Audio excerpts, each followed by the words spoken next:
became tributaries unto him, and he fell sick, right? Wherefore his servants wherefore he called his servants, right, such as were honorable and had been brought up with him from his youth, and parted his kingdom amongst them while he was yet alive. So basically you had what was known as a legacy set up in his place. He didn't have no children or anything like that, okay? He set up a legacy where he divided his kingdom, right, amidst his four generals. The ones that come to mind was Ptolemy, the Seleucid, and I always forget the other two, but that, that's not relevant, it's not a history lesson. Beautiful Moabites over there, man. See, kingdom, yeah, it's going to be all right. So he says, wherefore he called his servants and said, let's go to the 7th verse. So Alexander reigned 12 years, and then he died, and his servants bare rule everyone in his place. And after his death, they all put crowns upon themselves, right? So did their sons many years, all right? And evils were multiplied within the earth. So I read all of that to prove what it was saying here within the book of Revelations, the 12th chapter, where it's talking about how, and I was, where I made the point that you got it to where the wicked are in rulership right now, okay? But the wicked is, they know they got a short amount of time to be in that rulership, so they're gonna come down upon the whole earth with a certain amount of wrath, man. Okay? In fact, the scripture says they're gonna come upon the earth with great wrath, all right? Because he knows he has a short time, and ultimately, the more he tries to achieve his so-called new world order agenda, the more difficult he's gonna be put in, all right?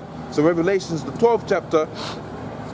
And the 12th verse, it says, therefore rejoice, ye heavens, and ye that dwell in them. Woe unto the inhabitants of the earth and of the sea, for the devil is come down unto you having great wrath, because he knoweth he has a short time. So that's the agenda, that's the timing, that's the spirit that Esau is moving in right now, man. Right? And I've showed you who Esau is, that being the wicked within the scriptures. I showed you how he's going to be moving about. But now let's go now to his judgment, man. So it's going to be in the book of Joel, the 2nd chapter. Okay. And I may jump around a bit. Okay. The book of Joel, the 2nd chapter. All right. And it says, I'll blow ye the trumpet in Zion and sound an alarm in my holy mountain. Okay, let all the inhabitants of the land tremble, for the day of the Lord cometh, and it is near to come. For the day of the Lord cometh, for it is nigh at hand. So that's the times we're living in right now. Okay, we're in the time when the Lord's about to make his entrance back now. Now the scripture says here that how certain people is going to be in a state of sleeping, man, but because you got that gross darkness that's covering the whole earth. Okay. People don't really, what's up, man? People ain't really concerned about what the Lord's, when the Lord's going to return. They're more concerned about, if they're going to get that house that they've been saving that for. If they're more concerned about that car they desire so much. Okay? Right? But this is what the scripture says as pertaining to people that are asleep. Right? This is the book of Thessalonians, 1 Thessalonians, the 5th chapter. Right? And the first verse, it says, but of the times and seasons, brethren, ye have no need that I write unto you, for yourselves know perfectly that the day of the Lord so cometh as a thief in the night. Okay? So the day of the Lord is going to come in as a thief in the night, and that basically means that you ain't going to be able to know when to predict his coming. In other words, if you're of the elect, you're supposed to be on point, right? 10 times out of 10, man. You're supposed to be on fire all the time. In fact, the scripture says, if you're lukewarm, the Most High is going to spew you out of his mouth. Man, meaning to say, what? If you ain't doing what you're supposed to be doing, reading the scriptures, studying, watching the videos of the elders or apostles put up. And when you finish that, you got all of the different brothers' videos to watch, man. Okay? You got such a diversity of information out there, right? That goes into what the Most High is setting up. You're supposed to be on fire 100%. Right, all the time. So if you're finding a means to move about and you're being lukewarm, then you can be damn sure that the Most High is going to spew you out of his mouth, man, because you ain't doing what the Lord wants you to do. Okay, which is to be on fire for this thing, and you're supposed to be going out there teaching these people that Esau, you're the wicked, Jacob, you're being wicked, but you're really supposed to be the righteous. Okay, those are all things, those are all vibrations the Most High had put forth in terms of an instruction to do, man. Okay, that's what the scripture says there, within the book of Isaiah, the 58th chapter, in the first verse. Cry aloud, spare not, lift up your voice like a trumpet. Okay, go and tell these people their transgressions, man. Namely the Negroes, Hispanics, Native Americans, the Israelites. You're supposed to tell them, look, you're going off right, man. Okay, and if you don't get right, the Most High is going to destroy you when He comes back, man. All right, this is the book of back in the book of 1 Thessalonians. You all right, man, my man? Where you from? Where you from? What country you from? You from England? Yeah? You don't speak very much. Alright, man. Alright, so this is wisdom this is 1 Thessalonians, the 5th chapter, and the first verse. It says, of the times and seasons, brethren, you have no need that I write unto you. So you have no need that somebody's going to write unto you about all of these earthquakes that happen in all of these different places. All of the famines that are coming up, left, right, and center, man. Okay, all of the so-called sedition, which is civil unrest that's happening throughout the four corners of the earth. You don't really have no need that someone comes and tells you that, because you're supposed to already know that, man. Because it's so blindly in your face, and that letter was written thousands of years ago. So just imagine how much worse it's got to the times that we're living in right now. Okay, you really have no need that someone tells you, look, you gotta be on point, bro. Okay, you have no need that somebody tells you that, man. Okay. So it says there, you have no need that I write unto you, for yourselves know perfectly that the day of the Lord comes as a thief in the night. So with the brother, I believe it was Paul that wrote that to the Thessalonians, with the way to the Israelites that were amidst the Thessalonians. Okay, well, he was basically saying there that it was one principle. You know that the Lord's coming, He's going to come as a thief in the night. So you got to be on point. Okay, but now here it is. We're living in the time where you know that. Okay, and that was the justification for being on point in their times. Not only do you know that, you're seeing all of these prophecies being fulfilled on a biblical proportion, man. Okay, when you go to the book of when you go to the book of 2nd Ezra, the 15th chapter, all right, it tells you how you're gonna have sedition, you're gonna have plagues being let loose up in the world, you're gonna have famines and all of that. You go to the book of Mark, the 13th chapter, it says, right, basically the men of the Lord asked him, okay, look, when are all of these things gonna come to pass? And he says, when you shall hear rumors of wars. We done had heard rumors of wars. We are at war. We are past rumors of wars. We're at war. Okay, there's no left, right. There's no easing your way out of that statement. All right, you are in a World War III. There's nothing you can do about that. Okay, other than just to let the things that the cause of the Messiah set forth in the earth to play out, man. Okay, and what's going to play out is that Jacob, the same Negroes, Hispanics, Native Americans that you were looking down on in your environment, they're going to be your rulers, man. And thus saith the scriptures. Yeah, but not to scurry away too much from the point. The point was this: that all of those prophecies are being fulfilled. Namely, it's going to show you that we're in a time where the Lord is returning, right? All right. For yourself know perfectly that the day of the Lord so cometh as a thief in the night. For when they shall say peace and safety, then sudden destruction cometh upon them. So you're gonna have these different politicians push out that propaganda, that peace doctrine. All right. Hey, you're gonna have it to where certain Israelites like Nate and them IUIC drones, man. They're gonna be speaking about peace and safety. They're gonna be telling you, look, you can be prosperous in this society, right? You don't have to be out here, as the scripture says, you don't have to be out there amidst the people amidst Jerusalem telling them to get right. You don't have to do that. You can be amidst these people. That's what these different individuals in these different camps are saying, because what? They believe there is a time of peace, man. But the scripture says that what? The scripture says, when they shall say peace and safety, then sudden destruction cometh upon them as a travail upon a woman with child, they shall not escape. But ye brethren are not in darkness. So the men of the Lord are not in darkness, because what? We stay upon our watch, man. Okay? We got a different, news channels, set to alert. Okay? All right? You got it to where after them different news channels, you got your own particular, videos and brothers that, certain brothers got that spirit about them to where you just gotta watch those videos, man. You just gotta watch them. It don't matter what topic it's on. You just gotta get into that. Okay, every brother know. Everyone's got their favorite channels, man. And after that, you got every other brother's channel, man. Okay, you got it to where you got all the other Akim's channels out there. So there's no excuse about not being on point, man. Okay. So it says there, but ye brethren are not in darkness. Now let's get that within let's get the opposite of that, because what? You had it to where there's a darkness that set forth, right, out into this world, man. All right, let's get that in the book of Isaiah.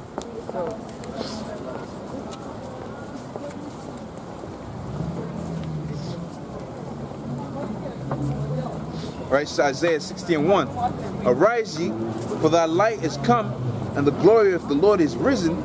For behold, the darkness shall cover the earth. Okay, so it's telling you that the darkness was going to cover the earth in terms of, you know, when you go into what the light is, you're going to find out that the light basically is the scriptures, man. The understanding of the scriptures, right? Okay, so the light, right, that being forth the word of the Most High, man. If these people don't have the word of the Most High, they're in a state of darkness. Okay, and they such a big agenda to keep the word of the Most High off of the mainstream, man, to the end that all of these people are in a state of darkness, man. Okay, so it says here, for behold, the darkness shall cover the earth, and gross darkness the people, but the Lord shall arise upon thee, and his glory shall be seen upon thee. So you're seeing the glory of the Lord upon the men, upon his men. Okay, good camps, you know, getting risen up all throughout the four corners of the earth, man. All right, brothers are getting into this thing. All right, doing videos. Okay, doing you know, things that's gonna push this word forward, man. Okay. Back in Thessalonians, the 5th chapter. Right, this is back in Thessalonians, the 5th chapter, and the 3rd verse, it says, "For when they shall say peace and safety," this, brother, the 4th chapter, it says, "But brethren, ye are not in darkness, that ye should be that the day should overtake you as a thief. We are all children of the light and children of the day." All right, where we are not of the night, nor of the darkness. Okay, so let's get back onto what it was saying here within the book of Joel, the 2nd chapter. So Joel, the 2nd chapter, and the 2nd verse, it says, "A day of darkness and gloominess, and a day of clouds and thick darkness." So when the Lord's returning, man, you know, you got this misconception the Lord's going to return and it's going to be all cool and everybody's going to be all right. Okay, the Lord's going to hand out, you know, daffodils and, you know, candy to children and all of that. Scripture talks about how the Lord is going to have it to where I'm going to get that in a second, man. Right in the book of Isaiah, the 63rd chapter. When you read about the actual return of the Lord, man, it's of an epic proportion. Okay, so Isaiah is the 63rd chapter. Okay, and this is talking about, you know, the Edomites, Esau, man. All right, and you see that way, you know, the way the Lord's going to return, man. The way he's returning, his whole agenda is to get vengeance back on the Edomites, man, Esau. Okay, because they're the ones that pierced him. They're the ones that, you know, that put him in a situation. Notwithstanding, really, it was these wicked Negroes, Hispanics, Native Americans. But all the scripture also says that ye are of your father, of the devil. So they do the last of their father. So Esau will have it to where Jake will raise up and do his bidding, man. Okay, Isaiah the 63rd chapter on the 1st verse. "Who is this that cometh from Edom, with dyed garments from Bozrah, that is glorious in his apparel rather more, traveling in the greatness of his strength?" And this is what the Lord said, man. Okay, it says, "I that speak in righteousness, mighty to save." It says, "Wherefore art thou red in thine apparel, and thy garments like him that treadeth the wine fat." It says, "I've trodden the wine fat alone. Of the people that was none with me, I will tread them in mine anger." So when the Lord returns, he says he's going to return, he's going to trample all of these people in his anger. Now, has this happened? Okay, has this particular event within prophecy happened? No, it happened. No, it hasn't happened. So that comes to at least to one conclusion, that it's going to happen in the near future. Okay, this is a prophecy that was going to play out in the near future. All right. So it says there, "And of the people that was none with me, I will tread them in mine anger, and I'll trample them in my fury, and their blood shall be sprinkled upon my garments, and I will stain all my raiment." Okay, so the Lord said he's going to stain all of his raiment. Okay, all right. So because what it says here, "Wherefore art thou red in thine apparel?" So he saw the vision of the Lord returning, and he was returning from Edom, which now is going to be like America, man. Because the money, you know, Esau Central right now is out there within America. So the vision that Isaiah saw, he saw the Lord returning from America out there, and he saw it like in a damn near like a metaphorical sense, because he saw the garment of the Lord. And when you go into the scriptures, you find out that the garment of the Lord is historically being like a green garment, man. Okay, but he saw him returning out there from amidst Bosra, right, from amidst the Edomites, and his garment was like he's been pressing the grapes, man. Okay. Right, because he was all stained, and he had seemingly with the words like he put forth like the blood of grapes, man. And the Lord said out this unto him, he says, I have trodden the winepress alone, and of the people that was none with me, for I will tread them in mine anger and trample them in my fury. That's what the Lord's saying, man.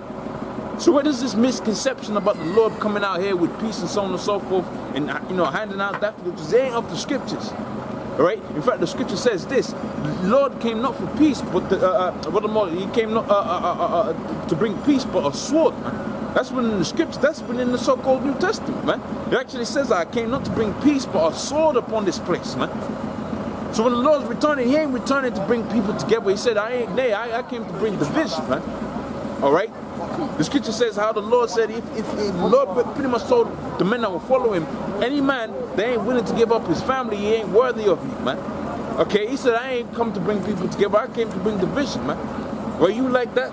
That's part of the world. Guess what, man? You carry on liking that, you're going to be part of that world, man. You're going to be destroyed with that world. That's why the scripture goes into we go to the book of James.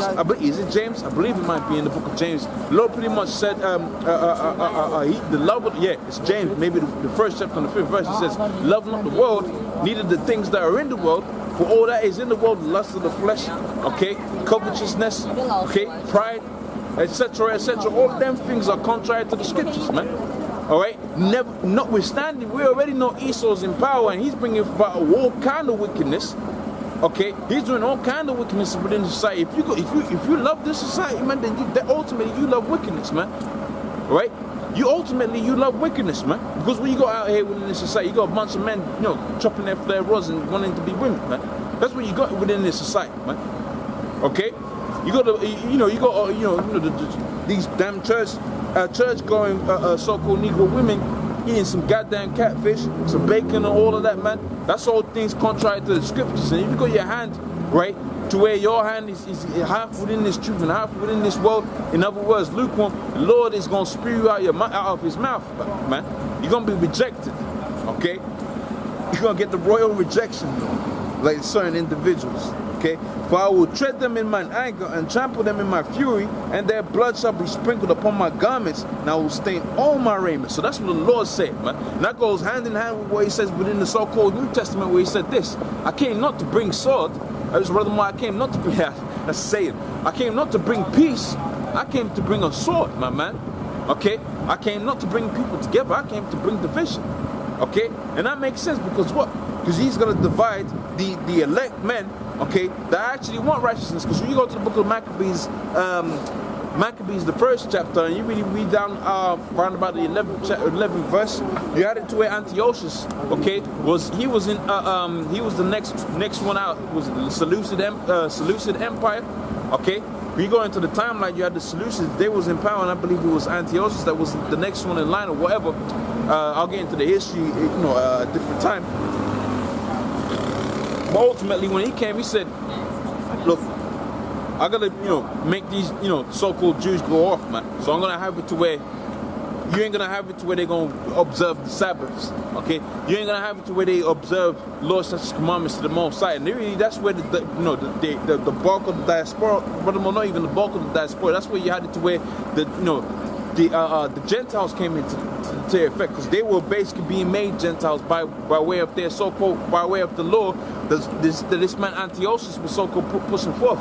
But the scripture says this, that out of the midst of them, there was going to be, they were wicked men amongst the Israelites, okay, amongst the Negroes, Hispanics, Native Americans. You had it to where you had the wicked mixed them in so much, they were so forward with the kings, and they consented to the king's words, that they went out there and they started, building up places of exercise according to the ways of the heathen. Okay, they started basically making themselves uncircumcised, man.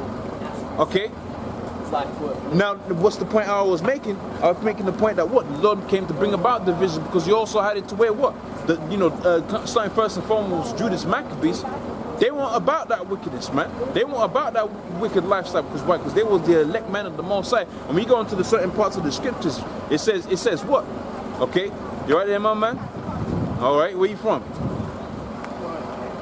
All right, man. If you don't want to know who you are, you don't want to know who you are, you know. Huh? So I doubt that. Okay, so I was saying, so you had, individuals like Judas Maccabees. Okay, easy. All right, you had certain individuals like Judas Maccabees. All right, and they had what's known as the Maccabean revolt. 'Cause they was revolting against all of that the Edomites were pushing forth, right? Amidst their people, man, because the Edomites were pushing forth leaven, man. Okay, you had, was it Ananias or some, whatever the nigga's name was. Okay, he was about that lifestyle. He was about being amidst them Edomites and getting Jake to go off, man. Okay, but you had the Maccabeans. They were like, look, we ain't down with that. So what? The Mosai always had it to where I've reserved to myself. Was it 1,000 men that have bent their knee to Baal? Okay, because Ezekiel, was it Jeremiah? It might be Jeremiah or Ezekiel. Ezekiel was like, hey, look, it's just me out here. Must have been Ezekiel. It's just me out here. And the Most High responded, look, I reserved a certain amount of people that ain't bent their knee toward to Baal, man. So just like how you had it back then, you had the Maccabean revolt. Now you got the same Maccabean revolt, but it's even on a greater scale. Because what? Because now the Most High is actually going to return. He's actually going to deliver his people, and at the same time, you're going to have it to where the people that he, that basically that dividing, the sifting of the elect, everything else that's left is either going to go into slavery if they heathen, or they're just going to die. All right, that's the simplicity of the matter. You're just going if you're a heathen, you either go into slavery or you're going to die. Okay, and if you're a Jake, you're either off the elect, or you're going to die. All right. In fact, when you go to the book of Zechariah, the 13th chapter, it says it shall come to pass that in all the land thereof, 2 parts thereof shall be